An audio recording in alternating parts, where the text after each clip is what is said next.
ইফতারের 2-4 মিনিট আগে একটু বসবেন। অনেকে খালি ঘড়ি দেখে, না এখন যাব না, এই সময় হোক।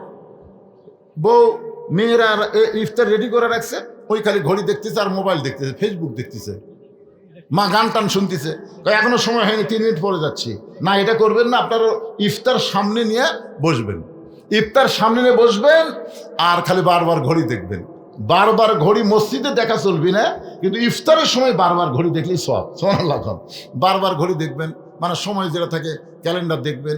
আপনি পানি নেবেন, খুরমা খেজুর হাতত নেবেন, আবার রাখবেন, আবার পানি নেবেন, আবার রাখবেন, একবার ইফতার নিয়ে এসে সাজাবেন, এসব সুন্দর করে নিজের প্লেটে সাজাবেন, আর একজনের প্লেট সাজা দিবেন। এরা বারবার লাড়াছাড়া করবেন, ধন্দা মেরে যান, বসে থাকেন না।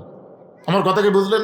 লাড়াছাড়া করবেন, ফেরেশতা বলবে, আল্লাহ তোমার বান্দারা এই যে কলিজা ভরা তৃষ্ণা নিয়ে শরবতের গিলাস মুখের সামনে, পেটের মধ্যে ক্ষুধার আগুন দাউ দাউ করে জ্বলতেছে, প্লেট ভরা খাবার সামনে, লাড়ে ছাড়ে খায় না। আল্লাহ বলে, ফেরেশতা ওরা কোনোদিন আমাকে দেখেনি রে, ওরা কোনোদিন আমাকে দেখেনি, শুধু আমার হুকুম পালন করার জন্যে এত তৃষ্ণা এত ক্ষুধা নিয়ে মুখের সামনে খাওয়ার পরেও যারা খায় না, এদেরকে আমি আল্লাহ 2টা পুরস্কার, একটা হলো ইফতার আর একটা হলো লিকায়ে রব্বি, আমি আল্লাহর সঙ্গে দিদার। জোরে কান সুবহানাল্লাহ।